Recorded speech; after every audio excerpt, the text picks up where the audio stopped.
आइए दोबारा शुरू करते हैं मैथ की क्लास मस्ती के साथ, आपके अपने मनोज सर के साथ। हम क्लास 10th की मैथ का त्रिभुज चैप्टर शुरू करने वाले हैं, जिसका सबसे पहला पॉइंट जो हम पढ़ेंगे वो पढ़ेंगे सर्वांग सम। सर्वांग सम आकृतियाँ क्या होती है, जिसको इंग्लिश में कहते हैं कॉन्ग्रुएंट फिगर। ऐसी दो ज्यामितीय आकृति, याद रखिएगा जब भी हम ट्रायंगल पढ़ रहे हैं कॉन्ग्रुएंट दिखाना हो तो कितनी आकृति की जरूरत पड़ेगी, दो। हम इसमें तीन नहीं ले सकते।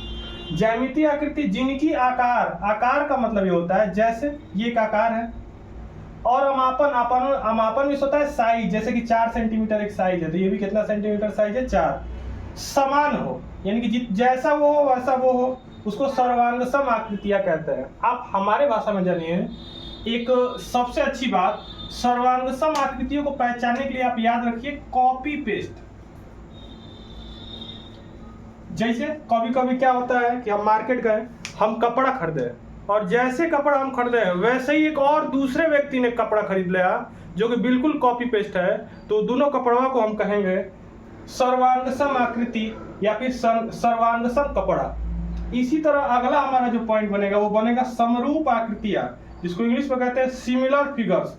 इसमें भी देखिए, इसमें भी कह रहे हैं दो, यानी कि चाहे हमको सर्वांग सम दिखाना हो चाहे समरूप दिखाना हो, इसमें हमें आकृतियां दो लेना पड़ेगा। जैसे ज्यामितीय आकृति का मतलब त्रिभुज, सर्कल, वृत्त जिसको कहते हैं, और भी हो सकते हैं जिनका आकार और मापन भिन्न भी हो सकते हैं। जैसे आकार देखिए इतना बड़ा है, इतना सा है, फिर और बड़ा हुआ और बड़ा हुआ, इसका बताइए आकार बढ़ा। और मापन मतलब मापने वाला विधि, यानी 2 है तो फिर कितना हो गया 4, और ये कितना हो गया 6। इसको हम अगर अपनी भाषा में पढ़ने मतलब समझें तो हम कहेंगे, मान लीजिए कभी हम घर छोड़कर अगर कहीं जाते हैं तो हमको ऐसा लगता है कि अरे यार ये तो लग रहा है ना कि हमारा दोस्तवा है, लेकिन वाकई में वो दोस्त नहीं रहता है, तो हम कहते हैं बक मर दे तो लागत रहो ऐसा ही है, लेकिन वो है नहीं। यानी कहने का मतलब है कि है तो वैसा ही है, वैसा ही, लेकिन वह नहीं है। इसी को हम कहते हैं समरूप आकृतियां। सर्वांग सम के बाद हमारा जो अगला पॉइंट शुरू हो रहा है, जिसको हम कहेंगे समरूप बहुभुज, सिमिलर पॉलीगॉन, जिसका सिंबल समरूप का ये है। अभी फिलहाल हम सिर्फ पॉलीगॉन समझेंगे।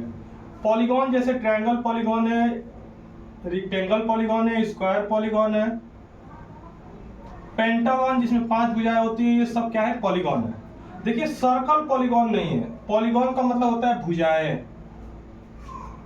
उसी तरह अब देखिए समरूप भुजाएं का मतलब होगा दो समान भुजा वाले बहुभुज समरूप होगा यदि उनके समान कोण, जैसे अगर ये ट्रायंगल बन रहा है और ये भी एक ट्रायंगल बन रहा है,